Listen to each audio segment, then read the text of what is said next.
नमस्कार. आज आपण करूया पावसाळ्यात मिळणारी रानभाजी टाकळा.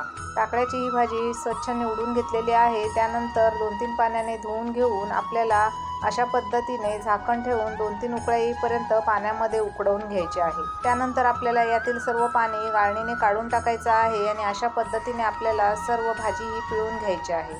अशा पद्धतीने आपल्याला ही भाजी बारीक चिरून घ्यायची आहे. त्यानंतर आता आपण मध्यम गॅसवर कढई ठेवून त्यामध्ये तेल टाकूया. गरम तेलामध्ये 7-8 पाकळ्या लसणीच्या ठेचून टाकायच्या आहेत. त्याचबरोबर 2-3 हिरव्या मिरच्या उभ्या चिरून टाकल्या आहेत आणि 2 कांदे बारीक चिरून टाकले आहेत. त्याचबरोबर पाव चमचा हळद टाकली आहे. आता आपण यामध्ये उकडून बारीक चिरलेली टाकळ्याची भाजी आणि त्याचबरोबर चवीनुसार मीठ टाकून घेऊया आणि सर्व हे साहित्य एकत्र चांगलं मिसळून घेऊया.